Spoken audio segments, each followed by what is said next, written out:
Hello friend, फिर से एक न्यू वीडियो में आप लोग स्वागत है। इससे पहले हम दूसरा चैप्टर देख लिए थे हिंदी में। आज देखने वाले हैं ऑब्जेक्टिव नंबर। ऑब्जेक्टिव में देखिए पहला नंबर सवाल। तो पहला नंबर सवाल क्या कर रहा है? श्रम विभाजन क्या कर रहा है? श्रम विभाजन जाति प्रथा के लेखक कौन थे? तो श्रम विभाजन जाति प्रथा के लेखक कौन थे? Option number A Bhimrao Ambedkar है। Option number 2 Nalini Bilochan Sharma. Option number 3 Max Muller और ऑप्शन नंबर डी अमरकांत है। तो देखिए, श्रम विभाजन और जाति प्रथा के लेखक भीमराव अंबेडकर थे। कौन थे? तो ऑप्शन नंबर ए या एक नंबर देख लीजिए, तो भीमराव अंबेडकर थे। अब देखिए, जाति प्रथा श्रम विभाजन क्या है? तो जाति प्रथा एक निबंध है। क्या है? जाति प्रथा एक क्या है? तो निबंध है। और ये किसके द्वारा लिखे गए थे? तो भीमराव अंबेडकर। अब चलते हैं सवाल नंबर 2। तो अब देखिए दूसरे नंबर सवाल क्या, सवाल नंबर 2। तो सवाल नंबर 2 में क्या है? श्रम विभाजन जाति प्रथा क्या है? वही बताए थे, श्रम विभाजन जाति प्रथा क्या है। एक नंबर में क्या है? कहानी। क्या है? कहानी। दूसरे नंबर में क्या है? निबंध। और तीसरे नंबर में क्या है? तो ललित निबंध। और चौथा नंबर में क्या है? शिक्षा शास्त्र। अब देखिए, कहानी कहने का मतलब देखिए, किसी के बारे में जानकारी दे रहा है। क्या हो गया? किसी के बारे में जानकारी। अब देखिए, जैसे ललित बिलोचन शर्मा था, क्या हो गया? अब चैप्टर नंबर 2 में पढ़ाए थे विश्व के दान। ये क्या है? एक कहानी की तरह लिख रहा है, कहानी की तरह लग रहा था। लेकिन श्रम विभाजन जाति प्रथा क्या है? तो ऑप्शन नंबर 2 का बी। क्या ऑप्शन नंबर बी है? और बी क्या है? तो निबंध है। अब चलते हैं क्या अगले नंबर में चलते हैं। अगले नंबर 3 नंबर में क्या करें? अब 3 नंबर में देखिए, भीमराव अंबेडकर का जन्म कहाँ हुआ था? क्या कर रहा है? भीमराव अंबेडकर का जन्म कहाँ हुआ था? अब कहाँ हुआ था? अब ऑप्शन नंबर ए में कह रहा है उत्तर प्रदेश। क्या कह रहा है? उत्तर प्रदेश। दूसरे नंबर में महू उत्तर प्रदेश। और तीसरे नंबर में मध्य प्रदेश। और चौथा नंबर में महू मध्य प्रदेश। अब देखिए, इसमें क्या है? अब क्या कन्फ्यूजन आप लोग कहाँ कीजिएगा? 3 और 4 में। अब देखिए क्या कर रहा है, एक में दे दिया मध्य प्रदेश, चौथा में दिया महू मध्य प्रदेश। क्या हो गया? तो मध्य प्रदेश में ही महू एक क्या है? गाँव का नाम। अब देखिए क्या करना है, तो अब क्या होगा, जब महू मध्य प्रदेश न दे, क्या होगा? महू मध्य प्रदेश न दे तब आप टिकट 3 में कीजिएगा। लेकिन जब महू मध्य प्रदेश दे दे तो आप ऑप्शन नंबर 4 में टिकट कीजिए। क्या कीजिएगा? ऑप्शन नंबर 4 में टिकट कीजिएगा, 4 में। अब चलते हैं अगले नंबर सवाल की ओर। कहाँ चलते हैं? अगले नंबर सवाल की ओर। 4 नंबर। अब देखिए 4 नंबर में क्या कर 4 नंबर में क्या कह रहा है? भीमराव अंबेडकर का क्या कह रहा है? 4 नंबर में भीमराव अंबेडकर का जन्म कहाँ, किस परिवार में हुआ? कह रहा है भीमराव अंबेडकर का जन्म हुआ था, तो जन्म कहाँ हुआ था? तो महू मध्य प्रदेश में। जन्म किस परिवार में हुआ था? तो ऑप्शन नंबर एक है यादव, ब्राह्मण, शाह या दलित परिवार में। किस परिवार में? ऑप्शन नंबर 4 हो जाएगा, तो दलित परिवार। देखिए इसमें थोड़ा जो ऑब्जेक्टिव में जो है ऑप्शन गलत लग रहा है। तो अब जैसे ब्राह्मण, दलित दे दीजिएगा, क्षत्रिय, इस तरह से, या आप सही देख लीजिएगा जो हो। तो ऑप्शन नंबर भीमराव अम्बेडकर का जन्म किस परिवार में हुआ था? तो दलित परिवार। ऑप्शन नंबर 4 क्या हो जाएगा? Option number 4। अब चलते हैं अगले नंबर सवाल। अगले नंबर सवाल क्या कर रहा है? अगला नंबर सवाल कह रहा है भीमराव अंबेडकर का क्या कह रहा है? ऑप्शन नंबर भीमराव अंबेडकर का जन्म कब हुआ था? मतलब इसमें ईस्वी पूछ दे दिया। क्या दे दिया? तो ईस्वी। क्या दे दिया? भीमराव अंबेडकर का जन्म कब हुआ था? तो भीमराव अंबेडकर का जन्म हुआ था 14 अप्रैल 1891 ईस्वी। 14 अप्रैल 1891 ईस्वी को। कब हुआ था? 14 अप्रैल 1891 ईस्वी को। क्या हो गया? इसका PDF हम डिस्क्रिप्शन में दे देंगे और आंसर भी दे देंगे, आप वहाँ से जाकर इसको देख लीजिएगा। अब देखिए अगले नंबर सवाल में 6 नंबर का देखिए, 6 नंबर का भीमराव अंबेडकर का मृत्यु कब हुआ था? भीमराव अंबेडकर का मृत्यु कब हुआ था? तो भीमराव अंबेडकर का मृत्यु कब हुआ था? तो ऑप्शन नंबर 1 का अक्टूबर 1956। दूसरा नंबर का दिसंबर 1856।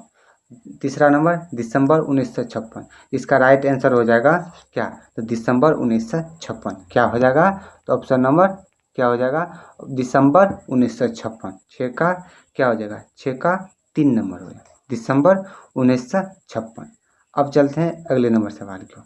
अगला नंबर सवाल देखिए, अब क्या करें, अगला नंबर सवाल का, मानव मुक्ति की पुरोधा किसे कहा जाता है, मानव मुक्ति की पुरोधा किसे कहा जाता है, मानव मुक्ति के पुरोधा किसे कहा जाता है, तो भीमराव अंबेडकर को। 3 नंबर इसका आंसर हो जाएगा, इसका भी 3 नंबर। मानव मुक्ति का पुरोधा किसे कहा जाता है, भीमराव अंबेडकर को।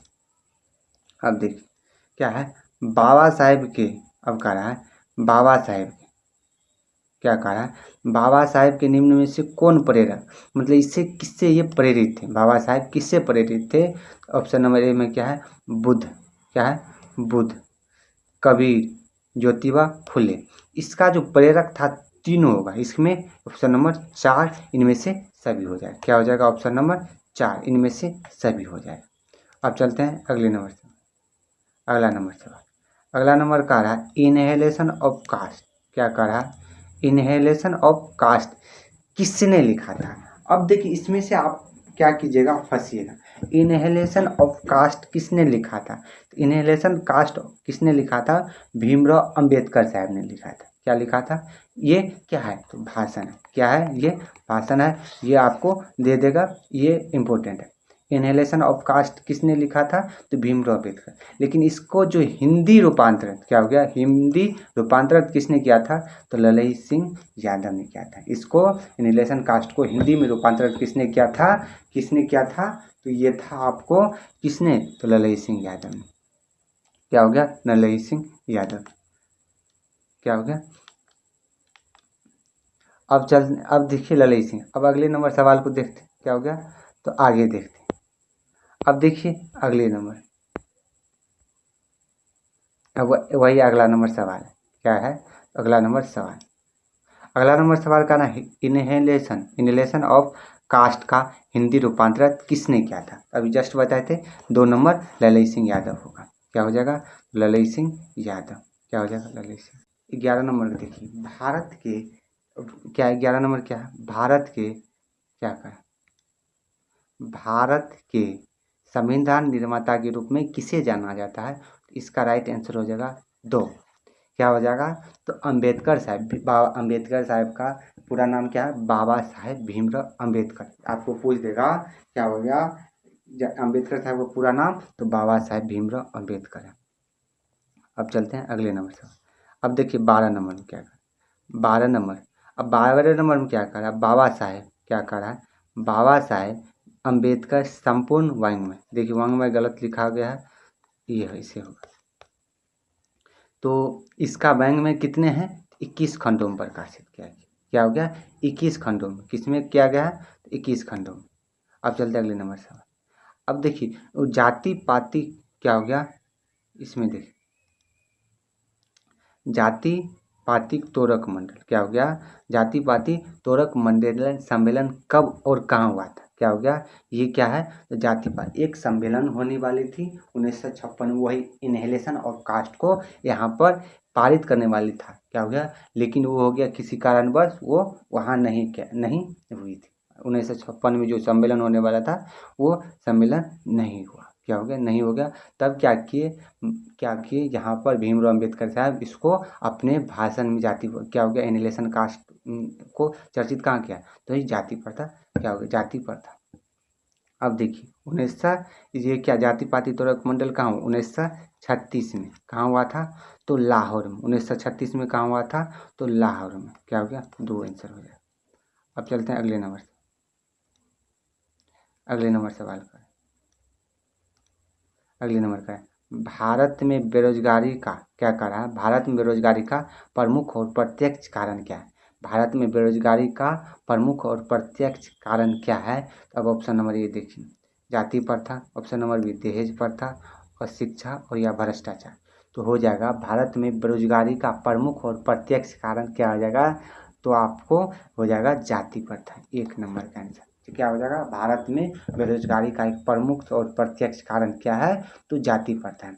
अब देखिए इसी में आपको दूसरे टाइप से किस तरह से सवाल पूछ देगा, कहेगा जाति प्रथा, क्या कहेगा, जाति प्रथा में बेरोजगारी का क्या हो गया, जाति प्रथा एक प्रमुख और प्रत्यक्ष कारण क्या है, आपको वहाँ हो जाएगा बेरोजगार। सवाल सेम है, घुमा कर देगा। ये सवाल देखिएगा, इम्पोर्टेंट है, क्या है, इम्पोर्टेंट है, मार्क कर लीजिएगा।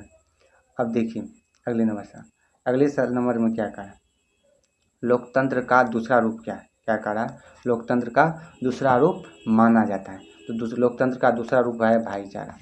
ऑप्शन नंबर 2 आंसर हो जाएगा, क्या हो जाएगा, भाईचारा, क्या हो जाएगा, तो भाईचारा। अब अगले नंबर सवाल कह रहा है श्रमिक विभाजन का दूसरा रूप माना जाता है, क्या कह रहा है, श्रमिक विभाजन का दूसरा रूप माना जाता है तो बेरोजगारी को, क्या कह रहा है, श्रमिक विभाजन का दूसरा रूप माना जाता है, 16 का ऑप्शन नंबर ए हो जाएगा, बेरोजगारी। श्रमिक क्या हो गया, तो श्रमिक विभाजन का दूसरा रूप क्या है, बेरोजगारी, क्या हो जाएगा, बेरोजगारी। अब देखिए क्या, अब देखिए अगले नंबर, अगला नंबर कह रहा है जाति प्रथा स्वाभाविक विभाजन नहीं है, क्यों, कह रहा है जाति प्रथा स्वाभाविक विभाजन नहीं है, क्यों, क्योंकि ये रुचि पर आधारित, क्या कह रहा है, रुचि पर आधारित नहीं होने के कारण, क्या होगा, ऑप्शन नंबर डी। अब चलते हैं अगले नंबर। अब देखिए यहाँ पर कह रहा है आदर्श, आदर्श। अब देखिए जिससे आदर्श क्या कहा, आदर्श समाज स्वतंत्रता, समानता, मातृत्व पर आधारित होना किसने कहा था, कह रहा आदर्श समाज, भीमराव अम्बेडकर कहते थे आदर्श समाज के लिए हमें स्वतंत्रता, समानता, मातृत्व पर आधारित होना चाहिए। ये किसने कहा था, Bhimrao Ambedkar. 2 number answer B. अब चलते हैं अगले नंबर से, कहाँ चलते हैं, अगले नंबर सवाल, अगले नंबर सवाल। अब देखिए क्या है, 2 ही सवाल बचा है, देख लीजिए। अब कह रहा आधुनिक के सब समाज, क्या कह रहा, आधुनिक के सब समाज श्रम विभाजन का आवश्यक मानते हैं, क्यों, कह रहा आधुनिक समाज, क्या कह रहा आधुनिक के सब ये समाज श्रम विभाजन का आवश्यक मानते हैं, क्यों, कार्यकुशलता के लिए, भाईचारों के लिए, रूढ़िवादियों के लिए, बाल विवाह के लिए। ये हो जाएगा कार्य, क्या कह रहा आधुनिक सब समाज श्रम विभाजन का आवश्यक मानते हैं, क्यों, क्यों, कार्यकुशलता के लिए, क्या हो जाएगा, ऑप्शन नंबर ए। अब देखिए 20 नंबर का है जाति प्रथा का एक प्रमुख और प्रत्यक्ष कारण, अभी जस्ट बताए थे जाति प्रथा का प्रमुख और प्रत्यक्ष कारण क्या है, तो बेरोजगारी। आज के लिए इतने, आपका इसका PDF हम डिस्क्रिप्शन में दे देंगे, आप वहां से देख लीजिएगा। आज के लिए फिर मिलते हैं अगली वीडियो में, तब तक के लिए बाय बाय, टेक केयर, स्वस्थ रहिए।